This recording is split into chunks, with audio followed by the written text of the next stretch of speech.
Hi, so this is my first video on YouTube. I wanted to start this channel for several reasons. My name is Patricia Vincent Pierce. I have cerebral palsy, and I've seen several people with disabilities who have started YouTube channels, and they're incredible. I know I can't even come close to what they've been able to accomplish. But I did want to add my voice because I think what you guys are doing is really important. I think the voices of people with disabilities are not loud enough. They're not out there enough, and so I wanted to add my perspective as a not 20-something person with cerebral palsy. Most of the YouTubers that I've seen who have disabilities seem to be in their late teens or late 20s, and it's amazing that you guys have put yourself out there. I wish that you had been on YouTube, the YouTube that you just said. When I was a teenager, I wouldn't have felt nearly as alone. I was a teenager back in the 80s. I was the only person I knew with a disability, so that was interesting. But I wanted to offer my perspective on living with a disability. I am married. I'm almost 50 years old, so my daughter is the age of many of the young YouTubers with disabilities. She's 25. I'm married to a great guy. His name is Jim. Jim uses the wheelchair. So as a couple, we're kind of unusual in that we both experience disabilities, and I am able to support him, although he also has several personal care attendants who help him. So I wanted to kind of take you guys through how it is that we live what we do. It's like we do the same things that most couples do. We just have to adapt.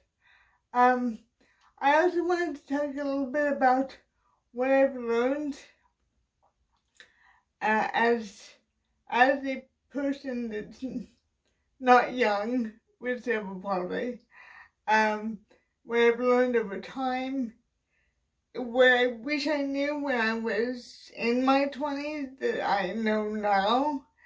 A big piece of that is my physical condition, staying in shape. A few years ago, I started going to a sort of, you might call it like CrossFit, that sort of gym, and they've been incredibly helpful to me in finding a way to challenge myself physically and stay in shape. Has really helped me avoid some of the deterioration that happens when you get older, especially with cerebral palsy. And so I wanted to share about learning that a lot of things like staying in shape and CrossFit that felt just out of reach to me, that felt like they weren't designed for me, because they weren't.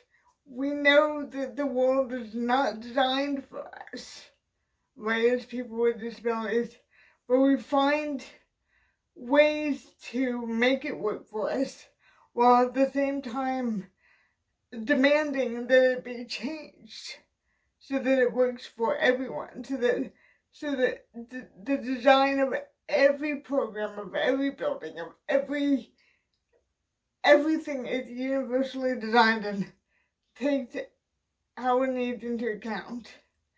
I also wanted to start this channel to fight stigma.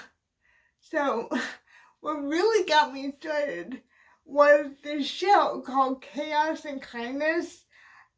I think it's only a show here in New Hampshire. But it's, if you've ever heard of the group Recycle Percussion, they use a bunch of stuff to make music, and I don't have any views on their music myself, but this show called Chaos and Kindness is this, the band goes around and they do kind things for people. They buy people stuff and they have parties. And they actually have a whole shop full of their stuff that you can buy that says Chaos and Kindness on it. So it feels, I mean, the whole thing feels extremely disingenuous anyway, but they often feature people with disabilities, cognitive disabilities, physical disabilities, and they're being kind to the people with disabilities. They're taking them out, they're doing things with them, they're buying them stuff. And the only time you see people with disabilities in this show is when they are the recipients of this group's kindness. And you'll see I use air quotes way too much, but it really irritates me, this show, and I wanted to find a way to combat that and to fight that stigma. So I'll be doing a YouTube about what is ableism and how does it show up in everyday life. And you know, people with disabilities are not simply recipients of the kindness of people without disabilities. We are part of our communities. We actually are kind to other people, you know, and don't limit us in that way.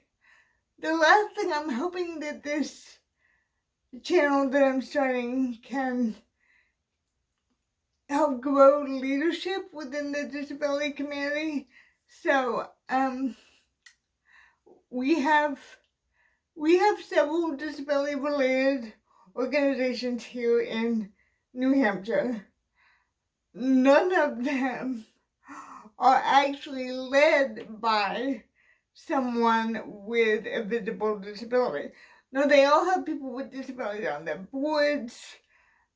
Many of them have people with disabilities on their staff, but there is no executive directors with disabilities. And when I brought this up to one of those executive directors, she got a little, shall we say, touchy.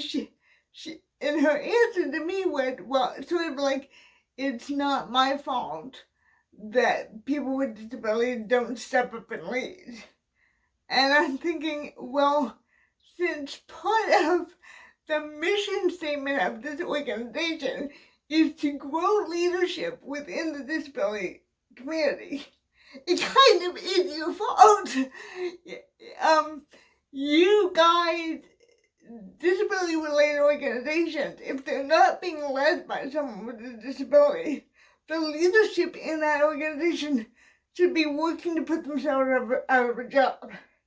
You should be creating leadership within the disability community. When you put out an RFP for, you know, a new executive director of a disability-related organization, you should be getting several people with disabilities applying for that position. And if you're not, then the organization itself is falling short. So I'm hoping that one of the things that this channel can do, and hopefully I'm hoping that you guys who have been doing YouTube for a while will help me out with this. Help me out with a lot of stuff, actually. In growing disability leadership in the real world. I wanted to make a note here. When I post this video today, it will not be captioned. I haven't gotten that far yet. I do realize that all videos should be made accessible to all people. This includes closed captioning. This includes verbal descriptions of anything that I hold up, pictures, etc. So I do plan on making all my videos closed captioned. So if you're watching this early on, which I doubt that anyone is, but if by chance you're watching this and you're noticing that it's not captioned, my plan is to caption. And if anyone has any ideas or resources, I'm happy to, please let me know.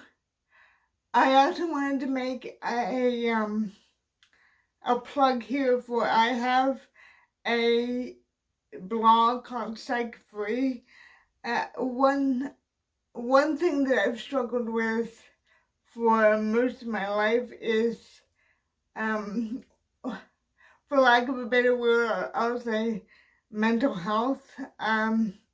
But a few years ago, I discovered that the mental health care I was receiving was just making me sicker.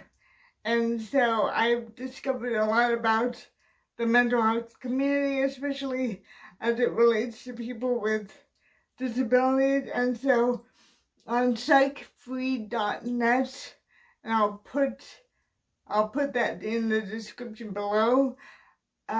You can read my story about my struggle with psychiatric labels and psychiatric medication, and what I've done to free myself from that and find alternative ways to exist in this world with